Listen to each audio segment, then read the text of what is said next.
Alright, my opinion on this cover is implicitly clear. You don't need me to say anything about it, but I will anyway. Emma Frosty's is the best. She really is the best woman ever. And she improves the quality of any and every comic she appears in. This is the best issue of New Warriors entirely because it has her in it. She is a wonderful woman and I am in love with her forever. I think this one is New Warriors issue 10. I wouldn't know. Can it take my eyes off of the beautiful lady? It is written by Fabian Nicieza with artwork by the title's regular artist, Martin Bagels. We pick up with Knife Splasher and his crutches-wielding girlfriend, Silhouette. Knife Splasher is worse for wear after battling Bagel recently. A lot of breaded rings making appearances this issue. On returning to their headquarters, the two are attacked by Emma Frosty's students who were waiting for them. We also are introduced to two new members of the student body, Beef and Bevatron. And both of these characters are very obvious physical substitutes for Thunderpath and Emplate. They are both just those characters with alternate colour guides. I don't think it was the case that they were last minute switch outs. Thunderpath had joined Excellent Force a month earlier, but Fabio Nicieza wrote that as well. So I don't think at any point he wrote New Warriors under the impression Thunderpath was still at Emma Frosty's school. Emplate, on the other hand, he had been away from the school for 3 years by this point. We will come back to Emplate though, and how maybe actually this was written to be Emplate. I think replacing Thunderpath was the most necessary thing, and Fabio Nicieza didn't put much time into coming up with a substitute. The team needs a strong man, it really does. The rest all have quite bad powers for superhero team action, and a tanky brawler is a simple way to make the team a lot more dynamic. Don't worry if you are completely confused. I will explain these kids after they have hysterically owned the living shit out of Knife Splasher. If you don't know, if you've not seen any of my videos about New Warriors, or if you have never read a New Warriors comic, Knife Splasher is the lamest try-hard character around. He is an angsty rich kid Batman for the 90s. His parents were murdered, and now he fights crime with his skateboard. The problem with Knife Splasher isn't the unoriginality or the skateboard. It's that he is incredibly dull, incredibly unlikable, and incredibly overwritten and focused on. So here he is defeated by Emma Frosty's students, and Emma Frosty's is there, and I love her. She is amazing. But I have to talk about her proteges. Well, first, I do want to say that this was set up through subplot pages in previous issues. I think first we saw Emma Frosty's. She was looking into the New Warriors. And then the issue just before this ended with a tease with her and her students waiting for the New Warriors at their headquarters. But her students, they were introduced in New Muties 16, which would have been 1984. Christopher Clairvoyant and I think John Buscema, brother of Sal Buscema, they were counterparts to the New Muties. They are not a good team. They are not good characters. They are very clearly, much like their new members in this issue, quickly thought of opponents to mirror the New Muties. The three major members who at different points were enrolled at Emma Frosty's school were Emplate, who I already mentioned. He was one of the recurring enemies in New Muties. There was also Thunderpath, the brother of the original Thunderpath. He had a few stories, but he was always notably not really inclined towards Emma Frosty's as less than egalitarian teachings. And finally there was Firestar, and she is the crux of this story. She is a member of the New Warriors, but she was enrolled at Emma Frosty's school for a while until she broke free from Emma Frosty's control and manipulations. I will talk more about their past later this week, maybe. I predictably am too much of an Emma Frosty's simp to ever acknowledge that anything she did to Firestar was that bad. On this next page we have an example of why Knife Splasher is the worst thing in New Warriors.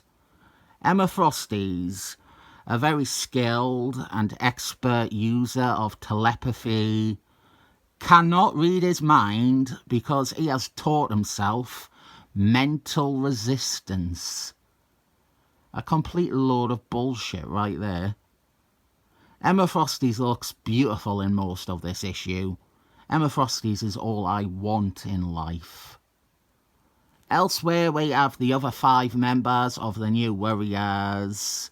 They are on a plane returning from a battle in the Amazon rainforest with the Force of Nature, a villain team featuring 2 characters who went on to be Thunderballs members in different capacities.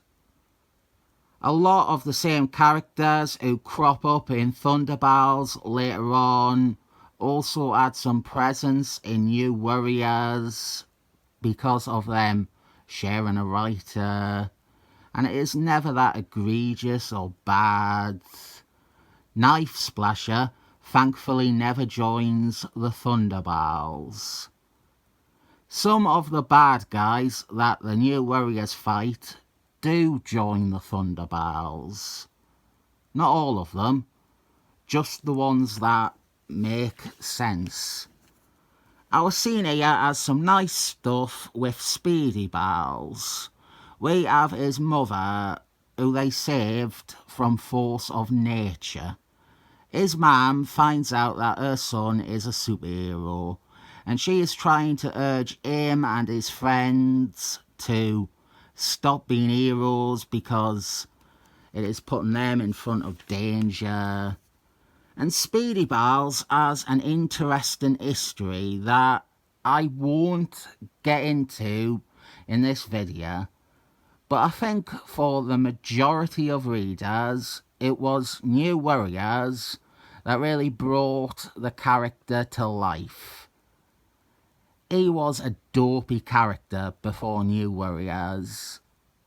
he was stuck in a solo series that Marvel expected to be a hit, but it was an awkwardly retro title that never had any ambition to make Speedy Balls into a character rather than a feature. I have often thought the great tragedy of New Warriors was that this here wasn't the team. These are the 5 characters that make up the 6-person team. They are all pre-existing, established young heroes in the Marvel Universe. They each carry with them fan bases, all of them quite small fan bases, but the 5 of them really are a perfect cell as a team. We have Blackstar, who is the obvious big name here. He had his own series in the 70s that lasted 25 issues. We have Firestar, who is probably the most famous one for her appearances in and her debut in a cartoon. Speedy Balls was the most recent with his big push in 1988. He was still at the back of people's minds when this series launched. Seagirl had been missing for almost a decade, but of course she dates back to Kenny Everett on Seaman. She was Seaman's teen sidekick for a while. At the same time as New Warriors, she also co-starred in Jason Byrne's Seaman series. Lastly is Major Victory, who was more known for his alternate universe counterpart in Galactical Guardians. But we recently looked at an issue of The Thing which featured him and is heavily incorporated into his appearances in this series. To me, this is a great team. This is very appealing. These are all characters that deserve to lead this series. They all are unique and have their own personalities and their own stories to explore. But then they introduced a new character to lead them, Knife Splasher. Knife Splasher never feels equal to these 5. Knife Splasher is a nobody who, as we have seen, somehow is so cool he has mental defences against one of the Marvel Universe's most adept telepaths.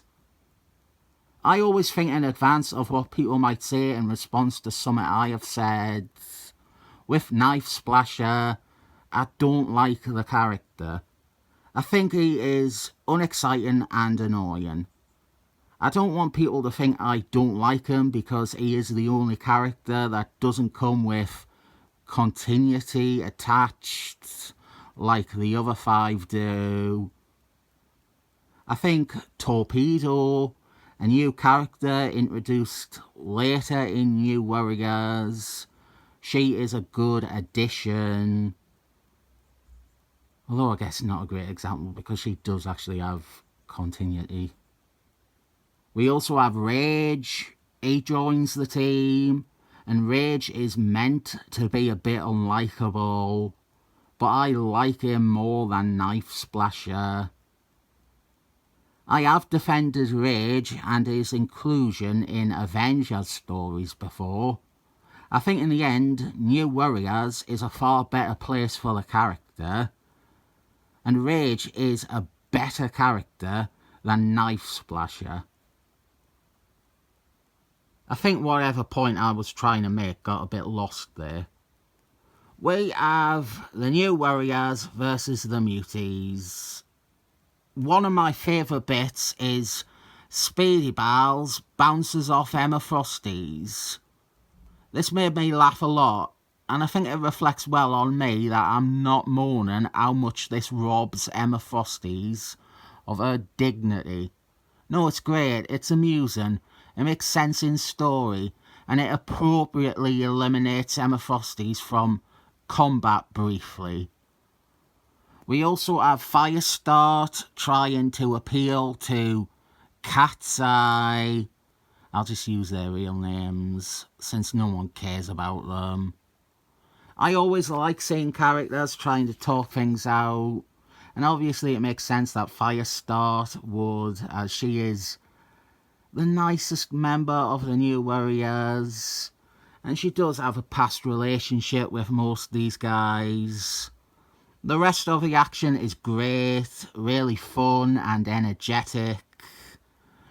The students unfortunately don't have the best powers for visual action, and one of them is called Tarot and uses tarot cards, so by my own rules this is automatically now a bad comic. Here is the bit where I want to talk about M-Plate though.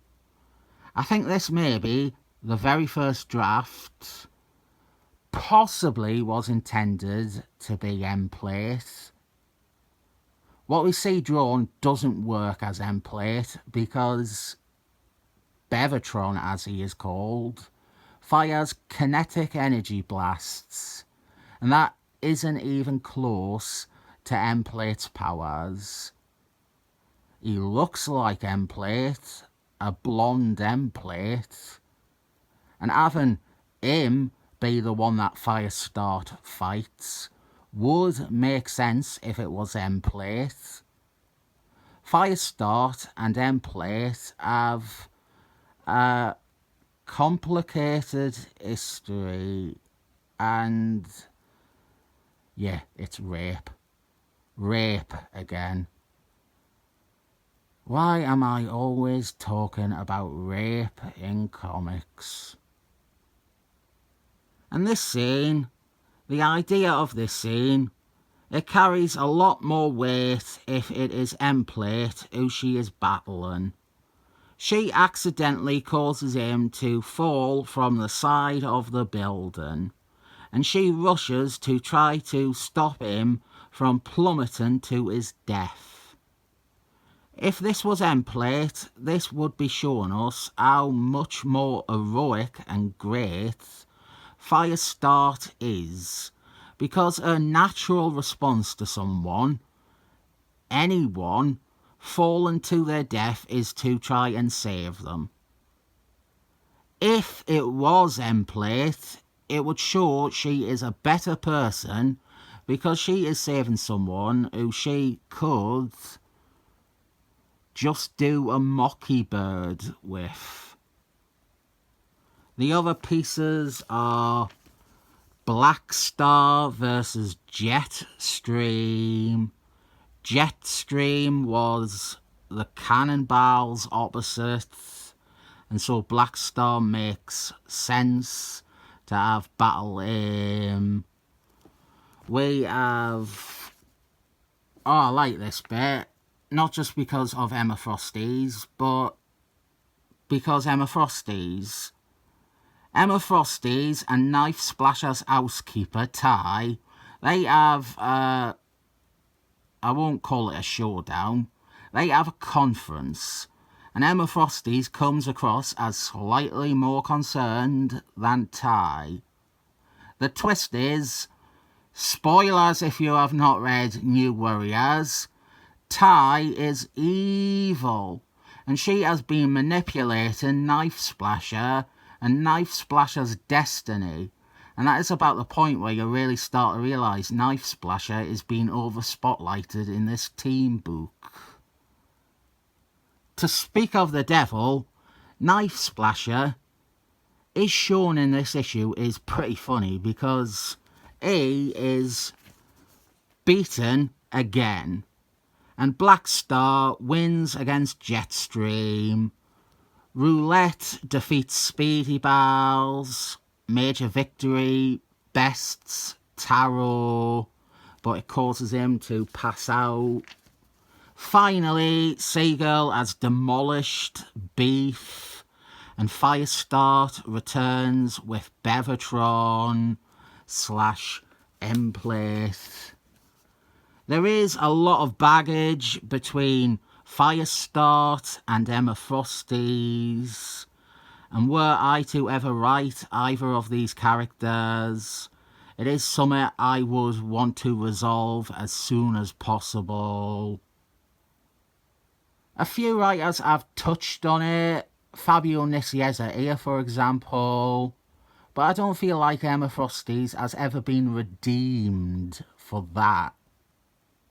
Fabian Nicieza will explore Emma Frosty's relationship with students, again in an issue of Excellent Force with Thunderpath, and I prefer the way she is written in that to this new Warriors issue.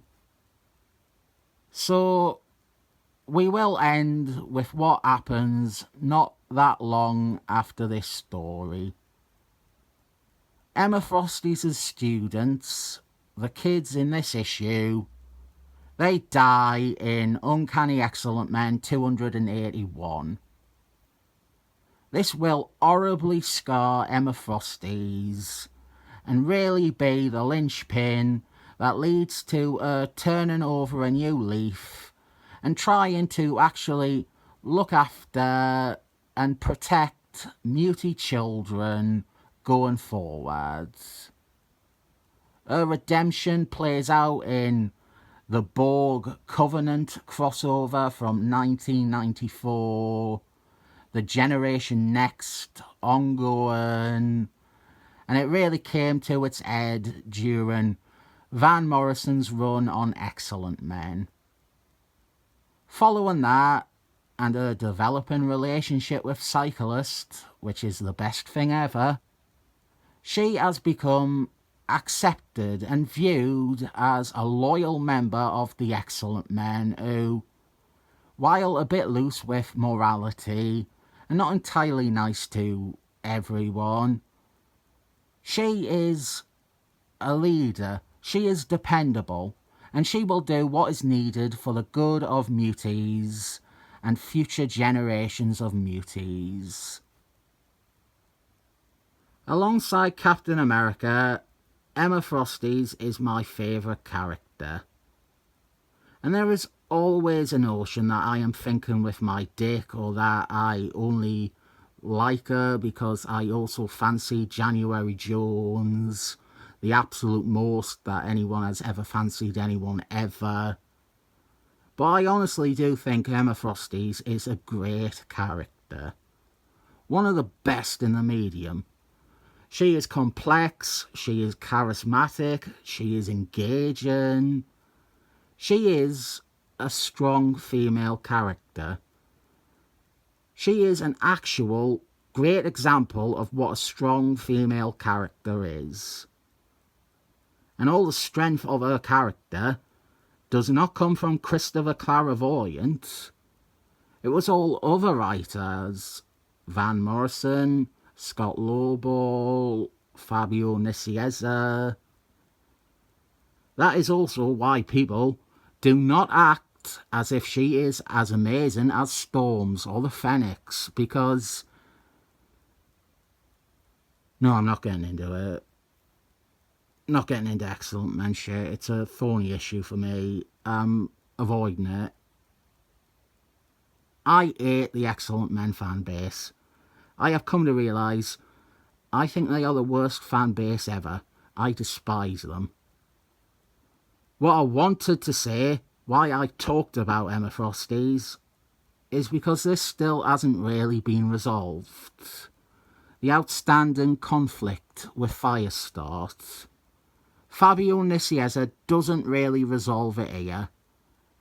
He closes it off, but this is also before Emma Frosty's was being developed into the character I love.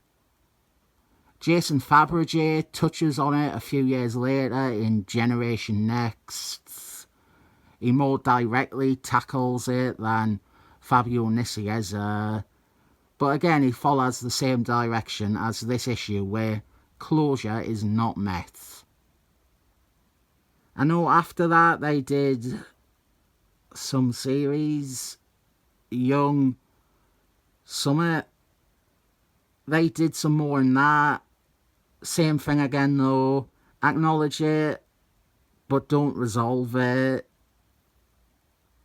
I think Emma Frosty's, her treatment of Firestar, Emma Frosty's would feel regret about it now. Emma Frosty's is not a woman who freely admits to much fault, but my understanding of her character, Emma Frosty's would want to try and fix things with Firestar. Firestar is the worst she ever treated a child who was under her charge, and she does need to atone for it.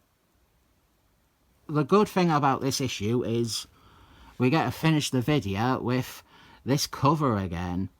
I love you, Emma Frosty's, and I give you and January Jones, the most beautiful woman in existence who played the most beautiful character in fiction, I give you 7 million billion thumbs up.